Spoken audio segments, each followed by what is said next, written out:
بسم اللہ الرحمن الرحیم۔ اسلام فار کڈس میں آپ کا خیر مقدم ہے۔ اس پروگرام کے ذریعے ہم قرآن اور حدیث کے واقعات اور قصے، حضرت محمد صلی اللہ علیہ وسلم کی زندگی کے حالات اور صحابہ یعنی کمپینینز کے حالات زندگی اور واقعات آپ کے سامنے رکھیں گے، جس میں ہمارے لیے لیسن ہے، رہنمائی ہے اور گائیڈنس کا سامان ہے۔ اسی کے ساتھ ساتھ اسلام کی وہ ٹیچنگز بھی آپ کے سامنے پیش کریں گے جس میں مورل ویلیوز سکھائی گئی ہیں، تاکہ ہم دنیا اور آخرت میں کامیابی حاصل کر سکیں۔ آج ہم حضرت ابراہیم علیہ السلام کا قصہ آپ کو سنائیں گے۔ حضرت ابراہیم یا ابراہم ایک بہت بڑے پیغمبر تھے، اسی لیے دنیا کے 3 بڑے مذہب یعنی جوڈائزم، کرسچینٹی اور اسلام ان کو ایک بڑے پیغمبر کے طور پر مانتے ہیں، اور جیوز، کرسچنز اور مسلمز ان کو برابر کی رسپیکٹ دیتے ہیں۔ حدیث کے مطابق حضرت ابراہیم علیہ السلام کو ابو الانبیاء کہا گیا، یعنی پیغمبروں کے والد، the father of the prophets. اس کا مطلب یہ ہے کہ بائبل میں اور قرآن میں جتنے پیغمبروں کا ذکر ہے، جتنے پروفٹس کا ذکر ہے، ان میں سے زیادہ تر پروفٹس حضرت ابراہیم علیہ السلام کے خاندان میں پیدا ہوئے، انہی کی نسل سے ہیں۔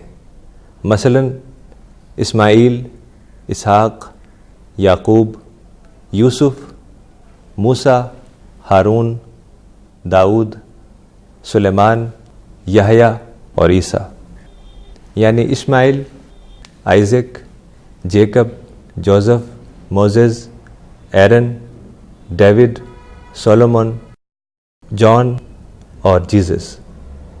اور اسی کے ساتھ ساتھ حضرت محمد صلی اللہ علیہ وسلم بھی حضرت ابراہیم کے خاندان سے تعلق رکھتے ہیں، انہی کی نسل میں آپ پیدا ہوئے۔ حضرت ابراہیم کا ذکر قرآن میں 67 ٹائمز آیا ہے، اور ان کا ذکر بہت اچھے انداز میں آیا۔ خاص طور سے حضرت ابراہیم کا جو اعلیٰ کیریکٹر تھا، جو اعلیٰ اخلاق تھا، اس کا قرآن میں کئی جگہ ذکر آیا۔ مثال کے طور پر قرآن میں آیا کہ حضرت ابراہیم عہد کو پورا کرنے والے تھے، یعنی وہ ایک ٹرسٹ وردی انسان تھے۔ اور قرآن میں آیا کہ حضرت ابراہیم آزمائش میں پورا اترنے والے تھے، یعنی جب جب اللہ تعالیٰ نے ان کو آزمائش میں ڈالا تو وہ اس پہ پورا اترے۔ اس پروگرام کے ذریعے ہم انشاءاللہ آپ کو آگے وہ باتیں دکھائیں گے، وہ باتیں بتائیں گے جس میں حضرت ابراہیم علیہ السلام کی گہری آزمائش اللہ تعالیٰ نے کی، اور ہر بار وہ آزمائش میں کامیاب ہوئے۔ ایسے ہی قرآن میں آیا کہ وہ خدا کے سامنے بہت سرنڈر کرنے والے تھے۔ اذ قال ربہ اسلم، اذ قال لہ ربہ اسلم قال اسلمت لرب العالمین، کہ اس کے رب نے کہا کہ تم میرے آگے سرنڈر کرو، تو حضرت ابراہیم نے جواب دیا کہ میں سرنڈر کرتا ہوں رب العالمین کے سامنے، جو سارے کائنات کا مالک ہے۔ ایسے ہی قرآن میں آیا کہ وہ بہت نرم دل انسان تھے، یعنی حضرت ابراہیم کسی کو تکلیف نہیں دیتے تھے، ان کے دل میں کسی کے لیے برائی نہیں تھی، ان کے دل میں سب کے لیے خیر خواہی، کمپیشن اور ہمدردی کے جذبات تھے۔ اسی طرح قرآن میں حضرت ابراہیم کے بارے میں حنیف کا لفظ استعمال ہوا۔ حنیف ایک عربک ورڈ ہے، اس کے معنی ہوتے ہیں ایک ایسا انسان جو ہر طرح کی برائی سے بچے، ہر طرح کے ڈسٹریکشن سے بچے، ڈیویشن سے بچے، اور اللہ تعالیٰ کے راستے پر سیدھا چلتا چلا جائے۔ ایسے ہی قرآن میں حضرت ابراہیم کے بارے میں منیب کا لفظ استعمال ہوا۔ منیب اس شخص کو کہتے ہیں جو ہر حال میں اللہ تعالیٰ سے دعا کرے، چاہے مشکل حالات ہوں یا اچھے حالات ہوں، ہر حال میں اللہ تعالیٰ کی طرف وہ دیکھے اور اللہ تعالیٰ سے امید رکھے، اللہ تعالیٰ سے دعا کرے۔ ان ابراہیم لحلیم نواہ منیب۔ تو بچوں، آپ نے دیکھا کہ اللہ تعالیٰ نے قرآن میں حضرت ابراہیم کے بارے میں کتنے اچھے الفاظ استعمال کیے، تو ہمیں بھی یہ چاہیے کہ ہم حضرت ابراہیم کی زندگی سے سبق لیں اور اچھی باتیں سیکھیں، تاکہ ہمارے اندر اعلیٰ کیریکٹر پیدا ہو سکے، اعلیٰ اخلاق پیدا ہو سکے۔ اعلیٰ کیریکٹر کا کیا مطلب ہے؟ اس کا مطلب یہ ہے کہ انسان اپنے اندر اچھائی پیدا کرے اور برائی سے بچے۔ مثلا وہ سچ بولے اور جھوٹ نہ بولے۔ قرآن میں آتا ہے فی مقعد صدق عند ملیک مقتدر، یعنی سچائی کی سیٹ پر مالک حقیقی کے پاس۔ جب آخرت میں ڈے آف ججمنٹ ہوگا تو وہاں جب سارے لوگ حاضر ہوں گے اللہ تعالیٰ کے سامنے، تو کچھ جگہیں ایسی ہوں گی جہاں وہ لوگ بیٹھیں گے جو اس دنیا میں سچ بولتے تھے اور سچائی کا ساتھ دیتے تھے۔ ایسے ہی انسان برائی سے بچے اور اپنے اندر اچھی باتیں پیدا کرے، جیسے وہ سچ بولے، جھوٹ نہ بولے، اس کے اندر لوگوں کے لیے کمپیشن ہو، فارگیونیس ہو، وہ ایک ٹروتھفل انسان ہو، نان وائلنس پہ چلنے والا انسان ہو، پیس کو وہ پسند کرتا ہو، اور اس کے اندر جو بری باتیں ہیں وہ نہ ہوں، جیسے وائلنس، اینگر، ہیٹ، تشدد، جیلسی، حسد، اس طرح کی نیگیٹو چیزوں سے وہ خالی ہو۔ غرض یہ کہ وہ ہر طرح کی نیگیٹو چیزوں سے بچے اور مکمل طور پر ایک پازیٹیو شخصیت بن جائے۔ کہ قرآن میں حضرت ابراہیم علیہ السلام کے بارے میں اللہ تعالیٰ نے بہت اچھے الفاظ استعمال کیے، خاص طور سے ان کا اعلیٰ کردار، اعلیٰ کیریکٹر قرآن میں کئی جگہ اس کا ذکر ہے۔ اسی طرح سے قرآن میں حضرت محمد صلی اللہ علیہ وسلم کے بارے میں آیا اِنَّكَ لَعَلَىٰ خُلُقٍ عَظِيمٍ، کہ تم ایک اعلیٰ اخلاق پر ہو، یو ہیو اے سب لائم کیریکٹر۔ تو یہ سب لائم کیریکٹر کیا ہے؟ یہ اعلیٰ اخلاق کیا ہے جس کو قرآن میں خلق عظیم کہا گیا؟ اس کا مطلب یہ ہے کہ آپ کا اخلاق برتر اخلاق ہونا چاہیے۔ یہ نہیں کہ اگر کوئی آپ کے ساتھ برائی کرے تو آپ بھی اس کے ساتھ برائی کریں، اور کوئی اگر آپ کے ساتھ بھلائی کرے تو آپ اس کے ساتھ بھلائی کریں، بلکہ ہر حال میں بھلائی کا معاملہ کریں آپ۔ اس کی مثال ہمیں حضرت محمد صلی اللہ علیہ وسلم کی زندگی سے ملتی ہے۔ آپ کو معلوم ہے اللہ تعالیٰ نے 610 AD میں پروفٹ محمد کو پیغمبر بنایا اور آپ کے اوپر قرآن ریویل کیا، اور اللہ تعالیٰ نے پروفٹ محمد کو حکم دیا کہ تم مکے والوں کو قرآن کا پیغام، قرآن کا میسج پہنچاؤ۔ تو جب رسول اللہ نے قرآن کا میسج مکے والوں کو دینا شروع کیا تو وہاں کے لوگ تقریباً سب کے سب آپ کے خلاف ہو گئے، بلکہ آپ کے دشمن بن گئے اور طرح طرح سے ستانے لگے۔ جب حالات بہت مشکل ہو گئے اور وہاں رہنا ناممکن ہو گیا تو آپ نے سوچا کہ قریب میں ایک شہر ہے جس کا نام طائف ہے، وہاں جائیں اور وہاں کے لوگوں کو توحید کا پیغام دیں، قرآن کا میسج دیں۔ ہو سکتا ہے کہ وہ لوگ اسے سمجھیں، اسے مانیں اور ان کے ہیلپر اور سپورٹر بن جائیں۔ تو پروفٹ محمد ایک دن طائف کے لیے نکلے اور آپ کے ساتھ زید جو ان کے ساتھی تھے وہ بھی ساتھ میں تھے۔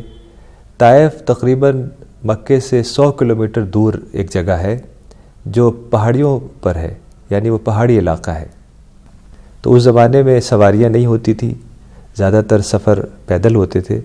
تو ایک لمبا سفر طے کر کے آپ اور آپ کے ساتھی زید طائف پہنچے، اور جب آپ وہاں پہنچے تو آپ نے بتایا کہ مجھے وہاں کے لوگوں کو، خاص طور سے وہاں کے سرداروں سے آپ ملے، اور آپ نے بتایا کہ مجھے اللہ تعالیٰ نے پیغمبر بنایا ہے اور میرے اوپر قرآن نازل کیا ہے، تو تم لوگ اس میسج کو ایکسیپٹ کرو، اس بات کو مانو اور میرے ہیلپر بن جاؤ، میرے سپورٹر بن جاؤ۔ تو ان لوگوں نے حضرت محمد صلی اللہ علیہ وسلم کا مکمل طور پر انکار کیا، بلکہ ان کو ریڈیکیول کیا۔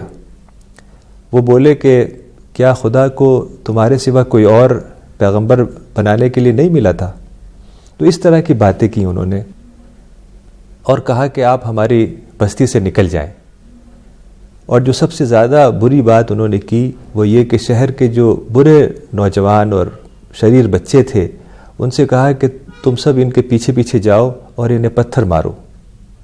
تو آگے آگے حضرت محمد صلی اللہ علیہ وسلم چل رہے تھے، پیچھے زید تھے جو اپنی چادر کو لیے ہوئے بچانے کی کوشش کر رہے تھے پروفٹ محمد کو تاکہ انہیں پتھر نہ لگے، اور پیچھے سے یہ جو شیطان اور شریر بچے تھے اور نوجوان تھے یہ سب پتھر مار رہے تھے. تو حضرت محمد صلی اللہ علیہ وسلم کا جسم زخمی ہو گیا، خون بہنے لگا، یہاں تک کہ خون اتنا بہا کہ جوتے میں جا کے جمع ہو گیا. کافی سال بعد حضرت محمد صلی اللہ علیہ وسلم نے حضرت عائشہ جو آپ کی وائف تھیں ان سے بتایا کہ میری زندگی کا سب سے مشکل دن طائف کا دن تھا. تو اس زخمی حالت میں آپ شہر سے باہر نکلے اور آگے جا کے ایک انگور کے باغ میں قیام کیا. وہاں پر مرہم پٹی کی اور جو انگور کے باغ کے لوگ تھے انہوں نے کچھ انگور وغیرہ لا کے پیش کیا، تو آپ نے تھوڑا وہاں آرام کیا. جب آپ وہاں انگور کے باغ میں تھے تو ایک فرشتہ آیا اور فرشتے نے سلام کیا اور فرشتے نے کہا کہ میں ملک الجبال ہوں، یعنی پہاڑوں کا فرشتہ، اینجل آف دا ماؤنٹین. اور اس نے کہا کہ اللہ تعالیٰ نے مجھے بھیجا ہے اور یہ حکم دیا ہے کہ اگر آپ کی اجازت ہو تو طائف والوں کو 2 پہاڑیوں کے بیچ میں ایسے کر کے میں ختم کر دوں.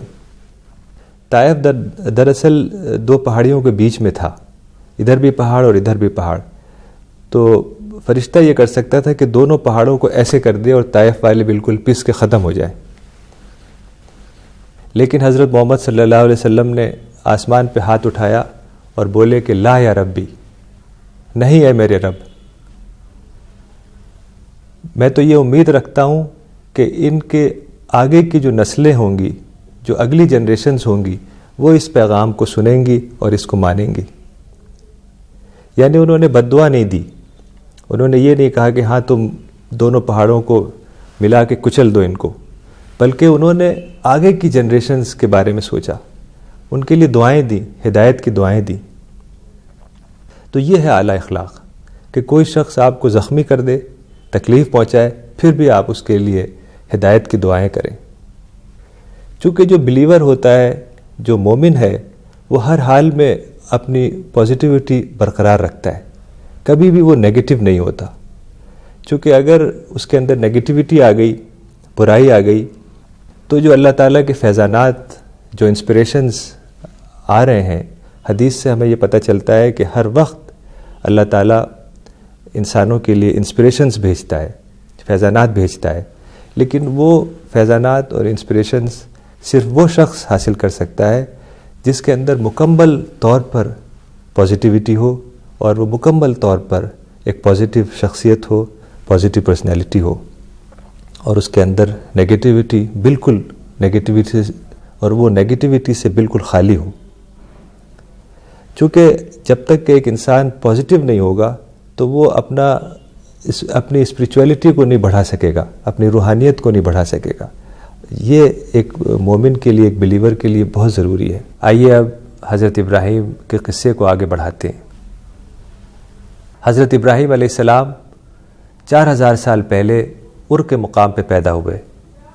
ار بیبیلونیا کا قدیم شہر تھا، اور بیبیلونیا میسوپوٹیمیا کا ملک تھا جس کی راجدھانی بیبیلون تھی. قرآن میں بیبیلون کو بابل کہا گیا ہے، بے بابلی ہاروت و ماروت. دراصل میسوپوٹیمیا 2 بڑی دریاؤں کے بیچ کا حصہ تھا، یعنی ٹگرس اور یوفریٹس، دجلہ اور فرات.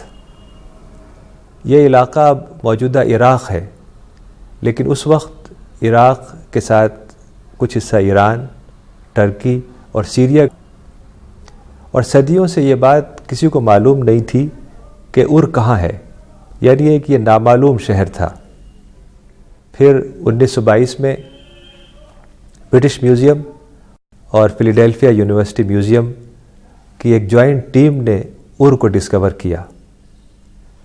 ایسا ہوتا ہے کہ بعض اوقات کچھ شہر زلزلے کی وجہ سے یا اور کسی وجہ سے زمین کے اندر چلے جاتے ہیں، پھر جب ایکسکیویشن ہوتا ہے، کھدائی ہوتی ہے، تو وہ پورے شہر نکل آتے ہیں۔ ایسے ہی ار کے ساتھ ہوا کہ 1922 میں جب کھدائی ہوئی وہاں اور ایکسکیویشن ہوا تو پورا کا پورا شہر نکل آیا، اور جب اسے سائنٹیفکلی طور پہ ٹیسٹ کیا گیا تو پتہ چلا کہ یہ وہی شہر ہے جہاں حضرت ابراہیم علیہ السلام پیدا ہوئے تھے اور زندگی کے کچھ سال انہوں نے وہاں گزارے تھے۔ ایک سائنٹیفک میتھڈ ہوتا ہے جس کو کہتے ہیں کاربن 14 ڈیٹنگ۔ اگر کوئی بہت پرانا آبجیکٹ ہے، جیسے کوئی ٹول ہے یا کوئی کتبہ ہے، کوئی ٹیبلٹ ہے یا کوئی اوزار ہے، اگر پرانے زمانے کا آپ کو ملے تو آپ کیسے پتہ کریں گے کہ یہ کتنا پرانا ہے؟ 1000 سال، 2000 سال، کہ کس زمانے کا ہے، کیا اس کی ایج ہے؟ تو کاربن 14 ڈیٹنگ کا میتھڈ اگر اس کے اوپر اپلائی کیا جائے تو پتہ چل جاتا ہے کہ اس کی ایگزیکٹ ایج کیا ہے۔ تو جب ار کی چیزوں پر کاربن ڈیٹنگ کا میتھڈ اپلائی کیا گیا تو پتہ چلا کہ ایگزیکٹ اس کی وہی ایج ہے جو حضرت ابراہیم کا زمانہ تھا۔ اور جو وہاں کتبے ملے تھے، وہ جو پرانے لینگویج میں کتبے ہوتے تھے، ٹیبلٹس ہوتی تھیں، اسٹون کے کتبے جس پہ انگریوڈ ہوتا ہے، اس کو جب ڈی کوڈ کیا گیا تو پتہ چلا کہ ایگزیکٹلی یہ وہی شہر ہے جو حضرت ابراہیم کے زمانے کا شہر تھا، جس کو ار کہا جاتا ہے۔ تو اس طریقے سے ار ڈسکور ہوا اور آج بغداد کے قریب ایک ٹورسٹ اسپاٹ کے طور پر بنا ہوا ہے۔ تو 4000 سال پہلے جب حضرت ابراہیم علیہ السلام ار میں پیدا ہوئے تو وہاں شرک کا ماحول تھا۔ شرک کا کیا مطلب ہے؟ شرک کے معنی ہے ٹو ایسوشیٹ، یعنی حصے دار بنانا یا پارٹنر بنانا یا کسی کو شریک کرنا، یعنی to associate partners with God. اگر کوئی شخص انسان یا کسی اور چیز کو خدا کے روپ میں دیکھے تو یہ شرک ہوتا ہے، یعنی خدا کریٹر ہے، وہ خالق ہے۔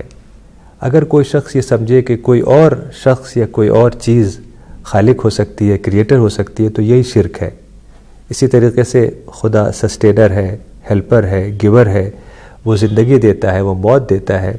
تو اگر کوئی شخص یہ سمجھے کہ یہ کوالٹیز، یہ ایٹریبیوٹس، یہ صفات کسی اور انسان میں یا کسی اور چیز میں ہو سکتی ہیں تو یہ شرک کہلائے گا۔ لیکن حضرت ابراہیم علیہ السلام فطرت پر تھے، وہ شرک پر مطمئن نہ ہو سکے۔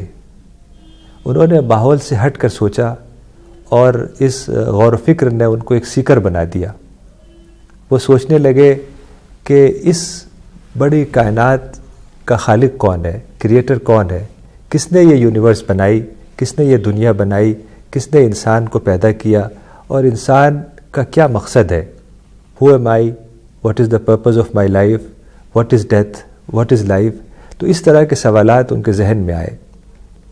اور ایک واقعہ ہے کہ وہ جب چھوٹے تھے تو ایک رات وہ آسمان پہ دیکھ رہے تھے، تو انہوں نے دیکھا کہ ایک بہت چمکدار ستارہ ہے۔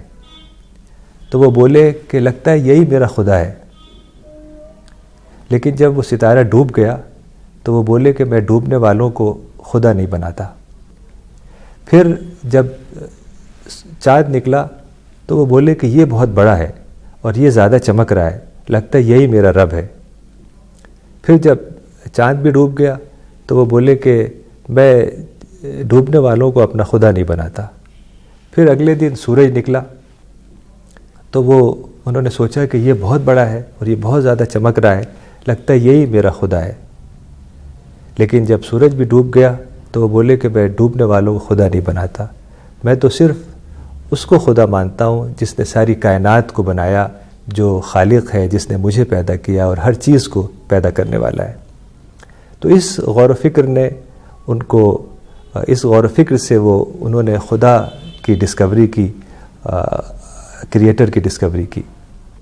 تو بچوں، اب یہاں پروگرام کے خاتمے کا وقت آ گیا۔ پروگرام کے خاتمے پر میں آپ کو ایک دعا سنانا چاہتا ہوں۔ میں چاہوں گا کہ آپ یہ دعا صبح شام دہرائیں اور اس کو یاد کر لیں، لیکن اس کے معنی کو سمجھ کے دہرائیں، چونکہ اگر آپ دعا کو بنا سمجھے بوجھے پڑھیں گے تو اس کا کوئی حقیقی فائدہ نہیں ہوگا۔ اس لیے ہمیشہ جب بھی دعا پڑھیں تو اس کے میننگ کو سمجھیں، اس کے ٹرانسلیشن کو سمجھیں، تاکہ وہ آپ کی اپنی دل کی آواز، دل کی پکار بن جائے۔ تو یہ دعا حضرت آدم علیہ السلام کی ہے۔ حضرت آدم علیہ السلام سے غلطی ہو گئی، تو غلطی تو انسان سے ہوتی ہے، غلطی کوئی بری چیز نہیں ہے، لیکن غلطی کا احساس یعنی ریپینٹنس کا احساس دراصل برا ہے۔ تو انہوں نے یہ دعا مانگی، اور یہ دعا قرآن میں ہے۔ یہ اس طرح سے ہے کہ ربنا ظلمنا انفسنا وَإِن لَّمْ تَغْفِرْ لَنَا وَتَرْحَمْنَا لَنَكُونَنَّ مِنَ الْخَاسِرِينَ۔ اس کو آپ چیپٹر نمبر 7 ورس 23 میں دیکھ سکتے ہیں۔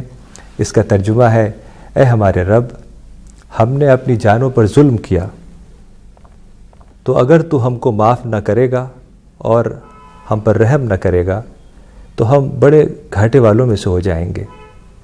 We have wronged our souls, and if you do not forgive us and have mercy on us, we shall be among the lost۔ تو بچوں، اس دعا کے ساتھ ہم آج کے پروگرام کو ختم کرتے ہیں، اور انشاءاللہ اگلے ایپیزوڈ میں حضرت ابراہیم علیہ السلام کے قصے کو آگے بڑھائیں گے، اور خاص طور سے یہ دیکھیں گے کہ حضرت ابراہیم علیہ السلام کے سفر کس انداز کے ہوئے۔ جب وہ ار سے نکلے تو وہ بیبیلون گئے، بیبیلون سے وہ ہاران گئے، اور ہاران سے وہ ایلیپو گئے، اور ایلیپو سے وہ جیروسلم گئے، پھر جیروسلم سے وہ ایجپٹ گئے، اور ایجپٹ سے واپس جیروسلم آئے، اور پھر اللہ تعالیٰ کے خصوصی حکم کے بنا وہ جیروسلم سے مکے کی طرف گئے اور وہاں خانہ کعبہ کی تعمیر کی۔ تو بچوں، آج اتنا ہی، انشاءاللہ پھر ملاقات ہوگی۔ خدا حافظ۔